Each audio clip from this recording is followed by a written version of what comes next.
Namaste students. My name is Radha and I am your biology teacher. Today, we are diving deep into biological classification, a crucial topic for your NEET preparation. Join me at extra classes and let's turn your medical dreams into reality. Today we are going to take up one of the most foundational and concept-heavy chapters of Class 11 Biology, Biological Classification. I want you to understand something very clearly before we even begin. This chapter is not just about memorizing 5 kingdoms. This chapter is about understanding how life is organized. It is about seeing logic in diversity. And if you understand this chapter deeply, plant kingdom, animal kingdom, evolution, ecology, all become easier. From a NEET perspective, this chapter gives very consistent questions every year. Most questions are directly from insert statements. Sometimes they are match the following, sometimes assertion reason, sometimes identify the incorrect statement. And often, they test whether you truly understood the difference between similar looking groups. So today, we will not rush. We will build the logic step by step. Let us begin with a simple thought. Imagine if there were no classification. Imagine trying to study millions of organisms randomly. It would be chaos. Classification brings order. In ancient times, humans grouped organisms based on utility, food, shelter, clothing. That was instinctive classification. But scientific classification began with Aristotle. He classified plants into trees, shrubs and herbs. Animals were divided into those with red blood and those without red blood. Now pause and think, was this classification evolutionary? No. It was based on superficial morphology. Later, Linnaeus proposed the two-kingdom classification system, Plantae and Animalia. For a long time, this system worked well. But as microscopes improved and microbiology developed, scientists realized there were problems. Here is where NEET often asks conceptual questions. Why was the two-kingdom system inadequate? Because it did not differentiate between prokaryotes and eukaryotes, unicellular and multicellular organisms, autotrophs and heterotrophs properly, fungi and green plants. For example, bacteria were placed under plants because they had a cell wall. But bacteria are prokaryotic. Fungi were grouped with plants, but fungi do not perform photosynthesis and have chitin cell walls, not cellulose. So the need arose for a better system.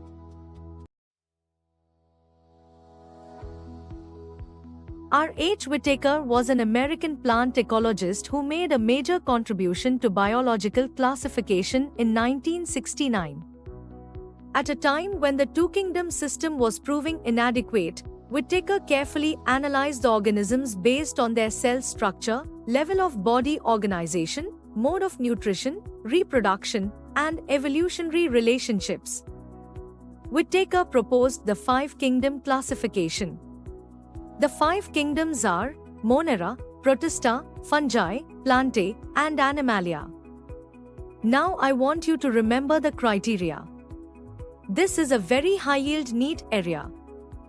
Whitaker used cell structure, body organization, mode of nutrition, reproduction, and phylogenetic relationships as the main criteria. That means organisms were not grouped merely based on appearance, but on how their cells are organized, how they obtain food, how they reproduce, and how they evolve over time. If NEET asks, which of the following was not considered by Whitaker? You must recall this list clearly. Now we will go kingdom by kingdom.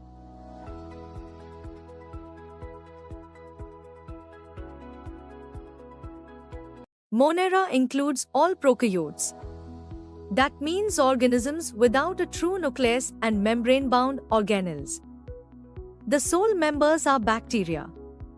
Bacteria are the most abundant organisms on Earth. Hundreds exist in a handful of soil.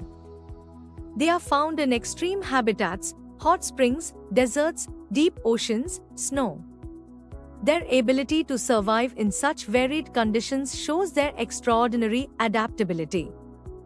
Here is a very important NCERT line: bacteria show the most extensive metabolic diversity. This means bacteria can survive using multiple metabolic pathways. Some can make their own food using light. Some can derive energy from inorganic chemicals. Some break down dead matter. Some live symbiotically inside other organisms. This wide range of metabolic strategies makes them incredibly successful. Based on shape, bacteria are classified into 4 types. Spherical bacteria are called cocci. Rod-shaped bacteria are called bacilli. Spiral-shaped bacteria are called spirilla. Comma-shaped bacteria are called vibrio. Although this classification is morphological and simple, NEET sometimes asks identification-based questions from diagrams. Some bacteria are autotrophic. This means they can synthesize their own food from inorganic substances. Among autotrophic bacteria, some are photosynthetic autotrophs. These include cyanobacteria, which contain chlorophyll A. They perform photosynthesis similar to green plants. Other bacteria are chemosynthetic autotrophs. These bacteria do not use sunlight. Instead, they oxidize inorganic compounds such as ammonia, nitrites, or nitrates to obtain energy. The energy released during these oxidation reactions is used to synthesize organic molecules. These bacteria play a very important ecological role, especially in the nitrogen cycle. Without them, nutrient recycling would collapse. Most bacteria, however, are heterotrophic. They depend on organic matter for food. Many of them are decomposers, breaking down dead plants and animals into simpler substances. This process is essential for maintaining ecological balance. Some bacteria live symbiotically in plant roots, such as rhizobium, where they fix atmospheric nitrogen. Others are pathogenic and cause diseases such as cholera, typhoid, and tetanus. So when NEET asks about metabolic diversity in bacteria, you must think of this entire range: photosynthetic, chemosynthetic, saprophytic, parasitic, symbiotic. Archaebacteria are unique among bacteria because they live in extreme environmental conditions.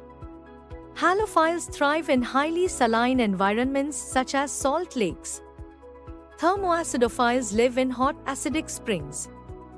Methanogens live in marshy areas and in the gut of ruminant animals like cows and buffaloes. Methanogens produce methane gas as a metabolic byproduct.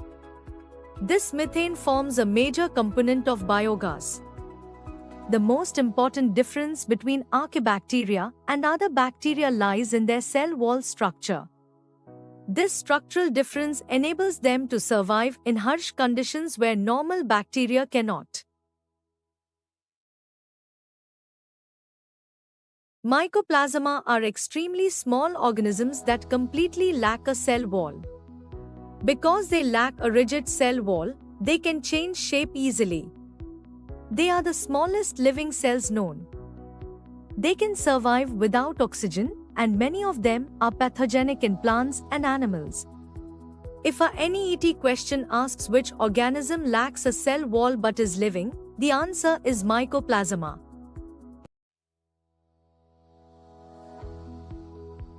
Kingdom Monera includes all prokaryotic organisms, meaning they lack a true nucleus and membrane-bound organelles. Bacteria are the sole members of this kingdom and are the most abundant organisms on Earth. They are found in normal as well as extreme habitats such as hot springs, salty areas, deep oceans, and marshy lands. Bacteria show the most extensive metabolic diversity, which is a very important insert line for any ET. Based on shape, bacteria are classified into cocci, spherical, bacilli, rod-shaped, spirilla, spiral, and vibrio, comma-shaped. Nutritionally, bacteria may be autotrophic, photosynthetic or chemosynthetic, or heterotrophic, saprophytic, parasitic, or symbiotic. Chemosynthetic bacteria oxidize inorganic substances like ammonia and nitrates and play a major role in nutrient cycling. Monera includes Archaebacteria and Eubacteria. Archaebacteria live in extreme habitats and differ from other bacteria in cell wall structure. They include halophiles, thermoacidophiles, and methanogens. Methanogens produce methane in the gut of ruminants. Eubacteria, or true bacteria, include cyanobacteria, which are photosynthetic and can fix atmospheric nitrogen in specialized cells called heterocysts. Examples include Nostoc and Anabaena. Bacteria reproduce mainly by binary fission and may form spores under unfavorable conditions. They can exchange genetic material through primitive DNA transfer. Mycoplasma are the smallest living cells and completely lack a cell wall.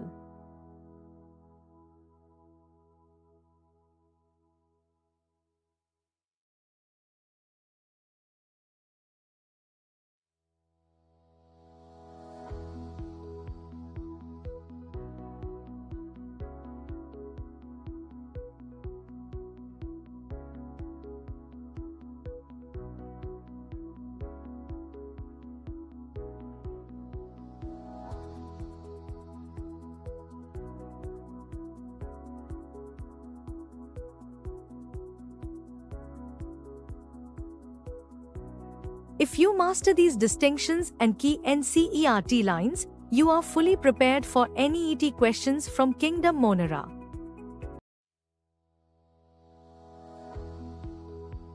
Now we move to Protista. Protista includes all unicellular eukaryotes. Unlike Monera, protists have a well-defined nucleus and membrane-bound organelles. Most protists are aquatic. They may live in freshwater, marine water, or moist soil. Protista is often called a connecting kingdom because it includes organisms that show characteristics similar to plants, animals, and fungi. Under Protista, we study 5 groups.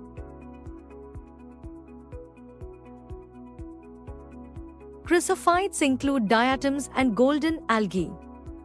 Diatoms are microscopic and float passively in water currents. Their cell walls are made of silica and consist of 2 overlapping halves that fit together like a soap box. Over millions of years, the accumulation of these siliceous cell walls forms diatomaceous earth. This material is used in industries for polishing and filtration because of its gritty texture. Diatoms are also the chief producers in marine ecosystems. They form the base of aquatic food chains. Dinoflagellates are mostly marine and photosynthetic. They possess 2 flagella, one runs longitudinally and the other transversely in a groove between the wall plates. This unique arrangement allows them to move in a spinning motion. Their cell wall contains stiff cellulose plates. Some dinoflagellates, such as Goniolax, multiply rapidly and cause red tides. They release toxins that may kill fish and other marine animals. Euglenoids are mainly freshwater organisms found in stagnant water. Instead of a cell wall, they have a protein-rich flexible covering called pellicle. This allows them to change shape. They possess 2 flagella, one long and one short. An interesting feature of euglenoids is that they are photosynthetic in the presence of sunlight. However, when deprived of sunlight, they behave like heterotrophs and feed on smaller organisms. This dual mode of nutrition is called mixotrophic nutrition. Slime molds are saprophytic protists. Under suitable conditions, they form an aggregation called plasmodium. This plasmodium may spread over large areas while feeding on decaying organic matter. When environmental conditions become unfavorable, the plasmodium differentiates and forms fruiting bodies that produce spores. These spores are highly resistant and can survive for years. Protozoans are heterotrophic and considered primitive relatives of animals. Amoeboid protozoans move using pseudopodia. Flagellated protozoans include Trypanosoma, which causes sleeping sickness. Ciliate protozoans use cilia for movement. Paramecium is a classic example. Sporozoans have an infectious stage. Plasmodium, the malarial parasite, belongs to this group. Kingdom Protista includes all unicellular eukaryotic organisms. Protista is divided into 5 major groups in NCERT: chrysophytes, dinoflagellates, euglenoids, slime molds, and protozoans. These divisions are extremely important for NEET. Chrysophytes include diatoms with siliceous walls. Dinoflagellates have 2 flagella and cause red tides. Euglenoids possess a pellicle and show mixotrophic nutrition. Slime molds are saprophytic and form a plasmodium. Protozoans are heterotrophic relatives of animals.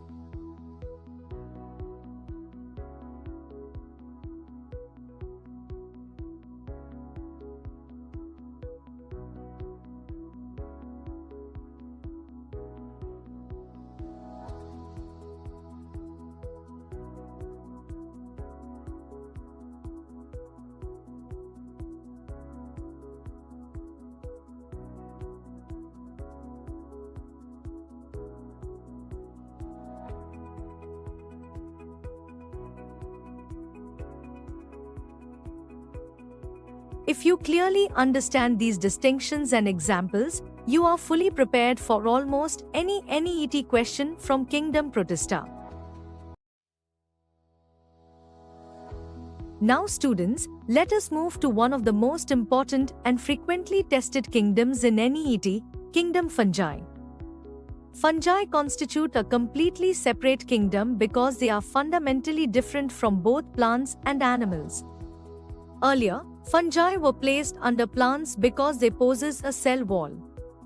However, as scientific understanding improved, it became clear that fungi do not perform photosynthesis. They are heterotrophic and their cell wall is composed of chitin, not cellulose. Fungi are eukaryotic organisms. That means they have a true nucleus and membrane-bound organelles.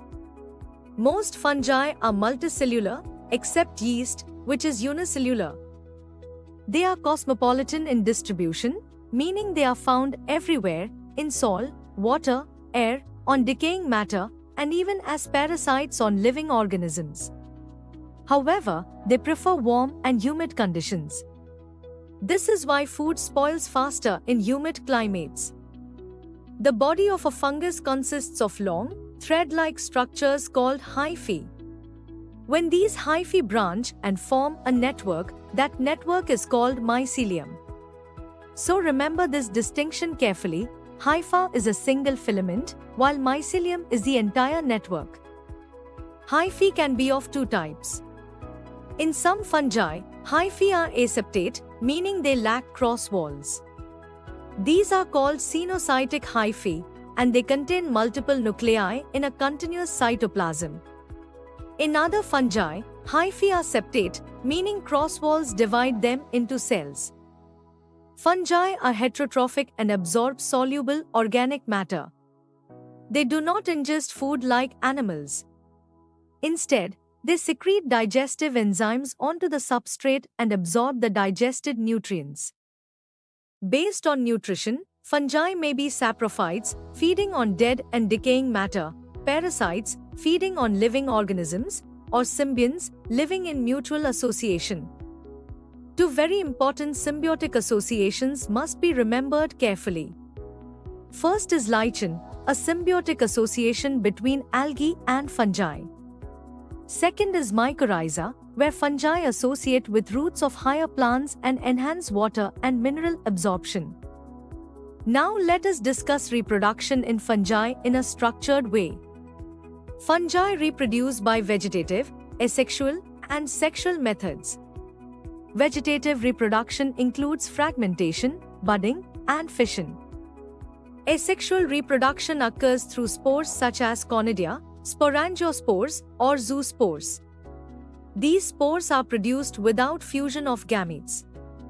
Sexual reproduction in fungi is very important and often asked in any ET. It involves three major steps: plasmogamy, which is fusion of cytoplasm, karyogamy, which is fusion of nuclei, and meiosis, which restores haploid condition and forms haploid spores. In some fungi, especially Ascomycetes and Basidiomycetes, there is an intermediate dikaryotic stage. In this stage, two nuclei coexist in the same cell without fusing. This condition is called dikaryo, and the phase is called dikaryophase. Now let us move to classification of fungi in two classes. Phycomycetes are generally found in aquatic habitats and moist places. Some are obligate parasites. Their mycelium is aseptate and cenocytic. This is very important, aseptate hyphae. Asexual reproduction occurs by motile zoospores or non-motile aplanospores. These spores are formed inside a structure called sporangium. Sexual reproduction occurs by fusion of gametes, which may be isogamous, anisogamous, or oogamous. Examples include Mucor, Rhizopus, and Albugo. Rhizopus is the common bread mold. Ascomycetes are commonly called sac fungi. They are mostly multicellular, except yeast. Their mycelium is branched and septate. Asexual reproduction occurs by conidia produced exogenously on conidiophores. Sexual spores are called ascospores, produced inside sac-like asci, which are arranged into ascocarps. Examples include Penicillium, Aspergillus, Claviceps, and Neurospora. Neurospora is used extensively in genetic studies. Basidiomycetes include mushrooms, puffballs, bracket fungi, rusts, and smuts. Their mycelium is branched and septate. They usually do not show asexual reproduction prominently. Sexual reproduction occurs by plasmogamy between vegetative cells. Karyogamy and meiosis occur in a structure called basidium, producing basidiospores formed exogenously on basidium. Basidia are arranged in fruiting bodies called basidiocarps. Examples include Agaricus, Astiligo, and Puccinia.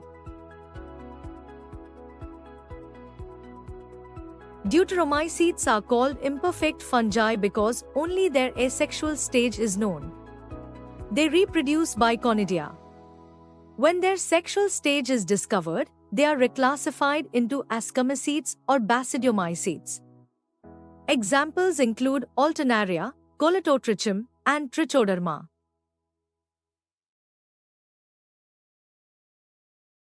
Kingdom fungi includes eukaryotic, heterotrophic organisms with a cell wall made of chitin. For any ET, the most important areas are reproduction and classification, plasmogamy, karyogamy, meiosis, and the dikaryotic stage in Ascomycetes and Basidiomycetes, plus clear differences between the four major classes.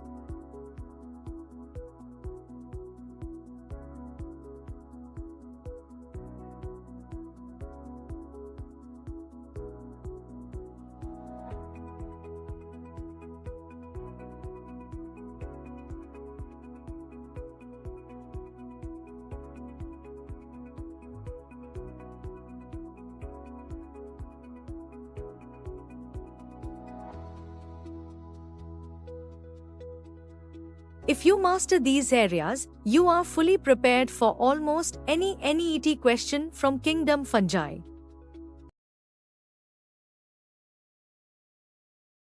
Alright students, now let us move to Kingdom Plantae in a detailed and conceptual manner, strictly as per NCERT and NEET syllabus.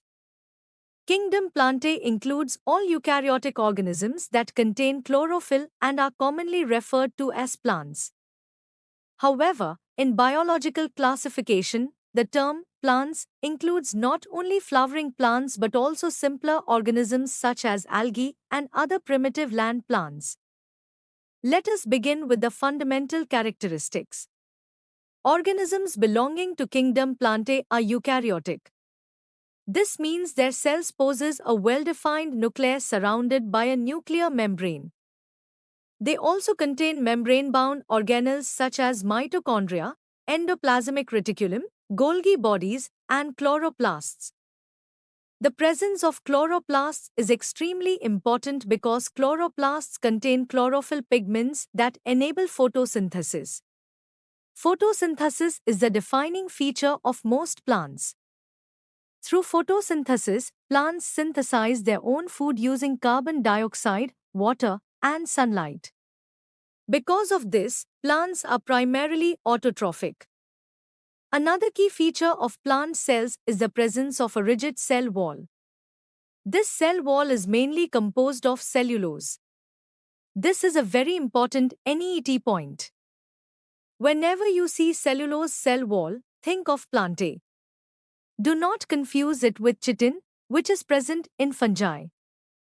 Most plants are autotrophic, but NCERT clearly mentions that a few members are partially heterotrophic.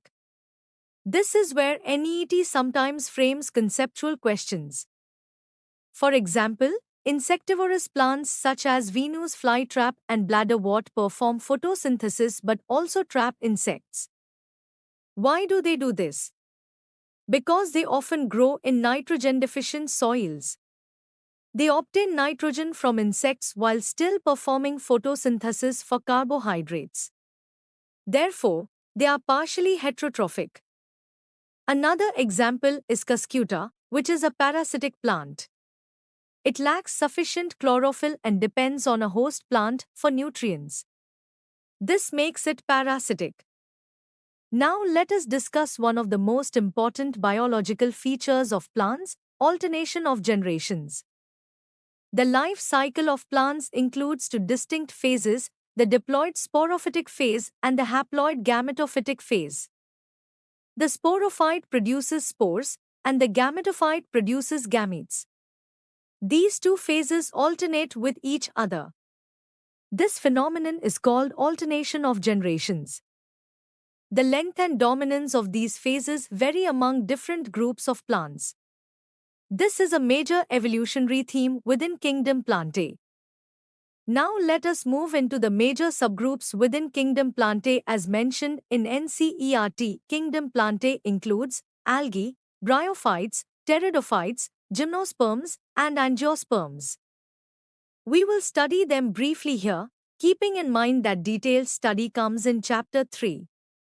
But for this chapter, you must understand their general characteristics.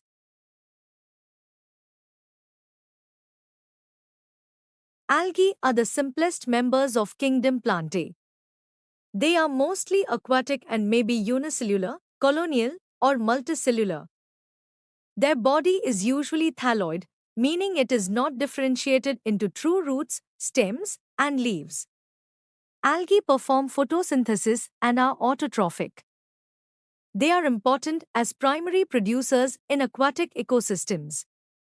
Algae reproduce by vegetative, asexual, and sexual methods. From an evolutionary perspective, algae are considered the ancestors of land plants.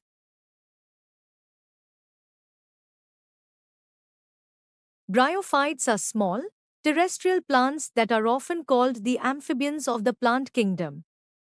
They live on land but require water for sexual reproduction. They lack true roots, stems, and leaves. Instead, they possess rhizoids. Bryophytes do not have vascular tissues like xylem and phloem. In bryophytes, the gametophyte is the dominant and independent phase, while the sporophyte is dependent on the gametophyte. Examples include mosses and liverworts.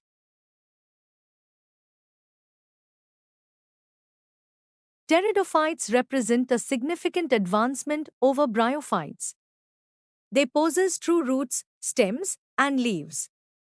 They also have vascular tissues, xylem and phloem, which allow conduction of water and nutrients. However, they do not produce seeds.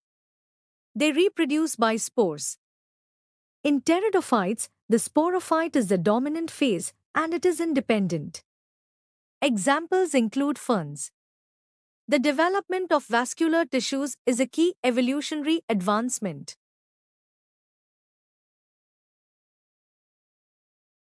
Gymnosperms are seed-producing plants. The term gymnosperm means naked seed. This means their seeds are not enclosed within fruits. They are mostly woody and perennial plants. They possess well-developed vascular tissues. Gymnosperms produce cones instead of flowers. The sporophyte is the dominant and independent phase. Examples include pine and cycas. The development of seeds is an important evolutionary step because seeds protect the embryo.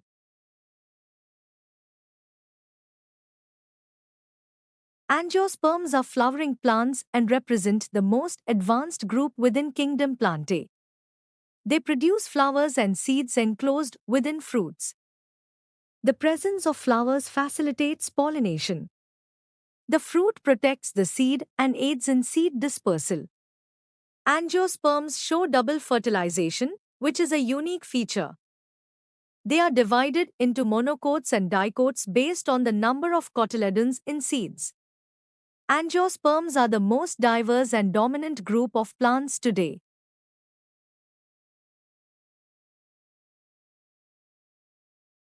If you observe carefully, there is a clear evolutionary trend.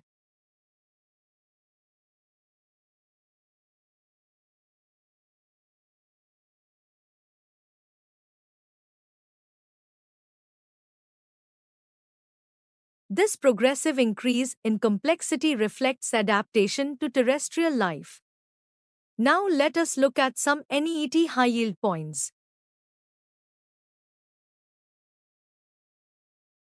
For NEET, focus on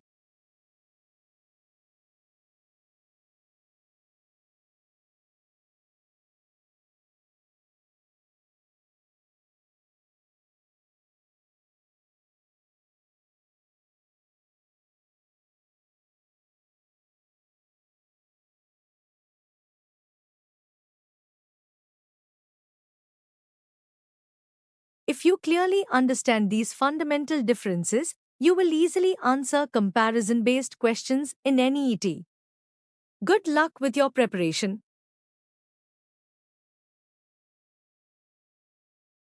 Alright students, now let us move to Kingdom Animalia. In this chapter, Kingdom Animalia is introduced in a general and conceptual way. Detailed classification into phyla will be studied in Chapter 4. So here, our focus is on the fundamental characteristics that distinguish animals from other kingdoms. Let us begin with the defining features. Kingdom Animalia includes multicellular, heterotrophic, eukaryotic organisms that lack a cell wall. Every part of that sentence is important. First, animals are eukaryotic. This means their cells contain a true nucleus and membrane-bound organelles. That clearly separates them from Monera, which consists of prokaryotes. Second, animals are multicellular. They are made up of many cells organized into tissues and organs. This distinguishes them from Protista, which are unicellular eukaryotes. Third, animals are heterotrophic. They cannot synthesize their own food. They depend directly or indirectly on plants for nutrition. This separates them from Plantae, which are autotrophic. Fourth, animals lack a cell wall. This is extremely important for NET. Plant cells have a cellulose cell wall. Fungi have chitin cell walls. But animal cells do not have a cell wall at all. This absence provides flexibility and allows for complex body movements. Now let us understand their mode of nutrition. Animals exhibit holozoic nutrition. Holozoic nutrition means that animals ingest food, digest it internally, absorb nutrients, assimilate them, and then eliminate waste. This is different from fungi, which absorb dissolved nutrients from outside. Another important feature is that animals store food reserves in the form of glycogen or fat. This is a key comparison point for NET. Plants store food as starch, whereas animals store food as glycogen. Now let us talk about growth. Animals show a definite growth pattern. They grow into adults with a specific size and shape. Unlike plants, which can continue growing throughout life, most animals exhibit determinate growth. Another characteristic feature mentioned in NCERT is the presence of well-developed sensory and neuromotor mechanisms in higher animals. This allows them to respond quickly to environmental changes.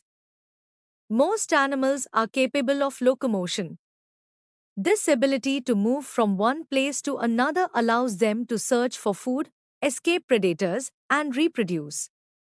Now let us talk about reproduction. In animals, reproduction is predominantly sexual. It involves the fusion of male and female gametes, followed by embryological development. This means after fertilization, the zygote undergoes several stages of development to form a complex organism. NCERT emphasizes embryological development because it plays an important role in classification. Now let us briefly compare Animalia with other kingdoms to strengthen clarity. Compared to Plantae, animals are heterotrophic and lack cell walls. Compared to fungi, animals ingest food. Compared to Protista, animals are multicellular and have higher levels of organization. For this chapter, your responsibility is to clearly understand the general features that define animals.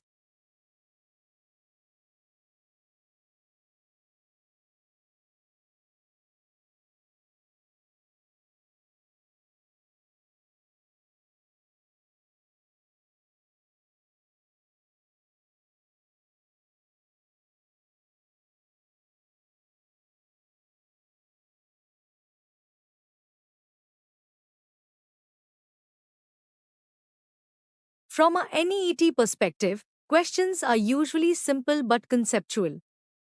For example, they may ask which kingdom lacks a cell wall or which kingdom stores food as glycogen. So do not underestimate this short section. If you clearly understand these fundamental characteristics, you will easily differentiate Animalia from other kingdoms.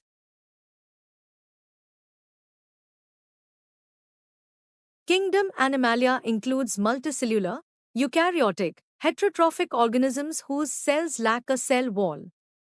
They follow a holozoic mode of nutrition. Animals show a definite growth pattern and develop into adults with a fixed body form.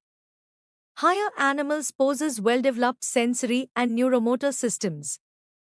Reproduction in animals is mainly sexual, involving fusion of gametes followed by embryological development. Phyla details are coming in the next chapter.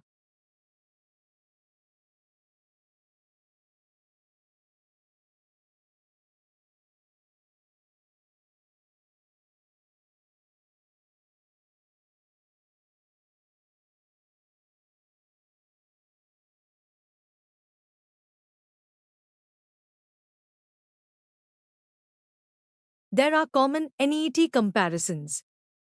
Fungi are heterotrophic but absorb nutrients, while animals are heterotrophic and ingest food. Remember these core differences.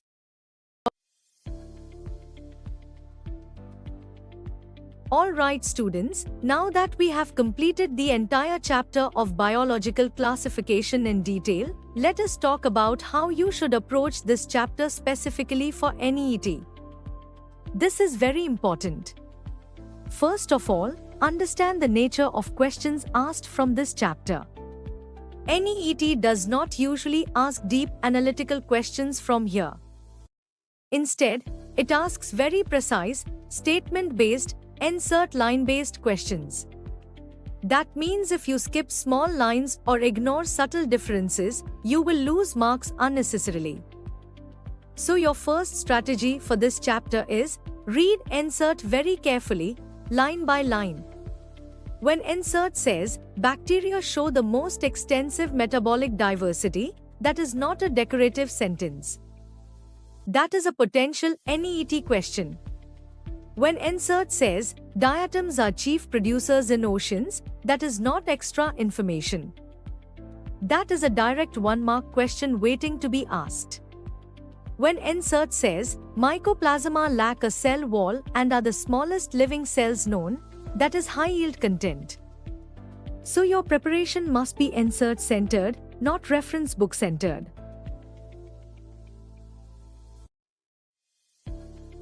Most NEET questions from this chapter are comparison-based.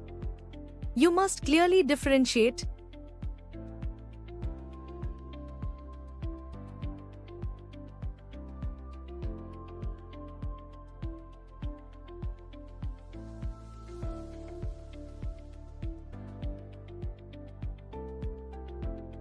If your concepts are clean, you will never fall into traps. I strongly recommend that after finishing this chapter, you make one comparison chart of all 5 kingdoms based on cell type, cell wall composition, mode of nutrition, body organization, and reproduction. If you can mentally visualize this comparison in 30 seconds, you are exam ready for this chapter.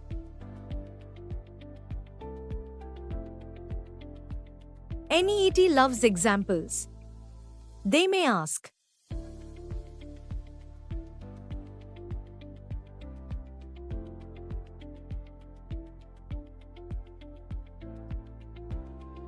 so do not just read theory, attach examples to every group. When you hear chrysophytes, immediately think diatoms. When you hear dinoflagellates, immediately think red tide and goniulax. When you hear euglenoids, think pellicle and mixotrophic nutrition. When you hear dinoflagellates, immediately think red tide and goniulax. When you hear euglenoids, think pellicle and mixotrophic nutrition. When you hear basidiomycetes, think mushroom and basidium. When you hear basidiomycetes, think mushroom and basidium. If your brain automatically connects group and example, you are safe.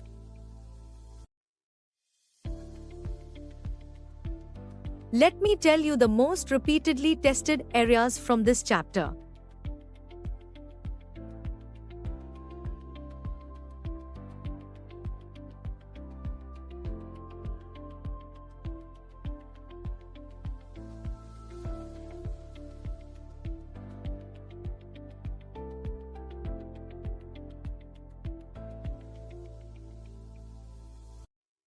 These are classic NEET favorites.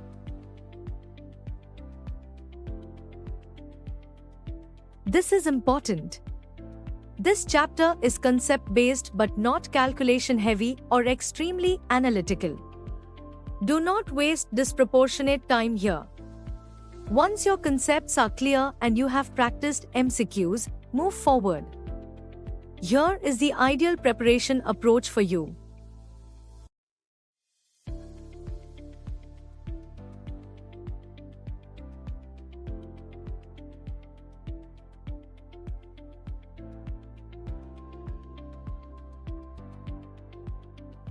And really, that is enough for this section.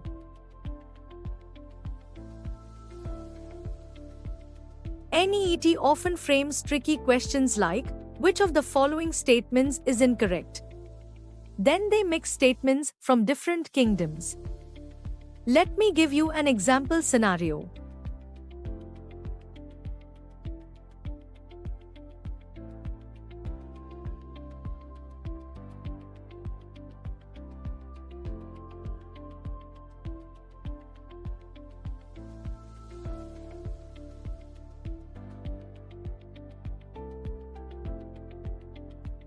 Here, only the first statement is wrong.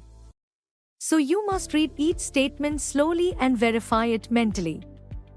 Never rush such questions.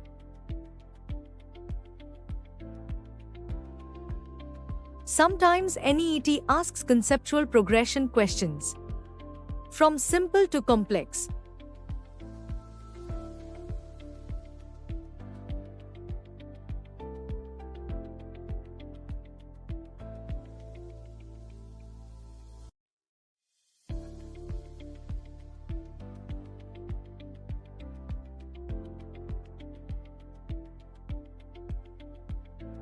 If you understand evolutionary flow, classification becomes logical instead of memorized.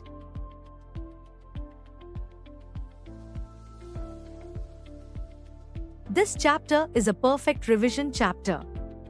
One day before NEET, you should be able to revise the entire chapter in 20 to 25 minutes.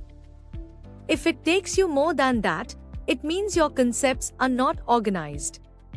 Your revision checklist should look like this.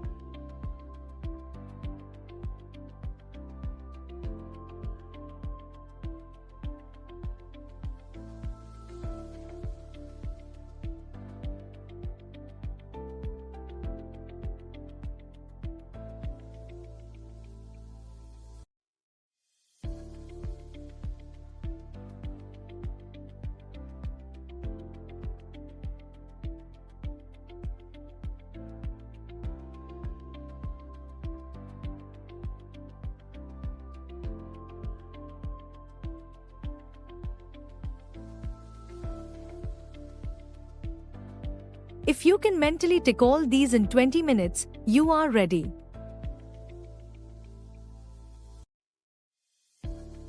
Students, do not underestimate small chapters. Many toppers lose rank not because they cannot solve physics numericals, but because they make silly mistakes in direct biology questions. Biological classification is one of those chapters where you can score 100% accuracy if you respect NCERT. Accuracy matters more than volume. If you master this chapter, you are securing guaranteed marks. Study well and I will see you in the next chapter. Join extra classes for free today. Use the link and the promo code in the description.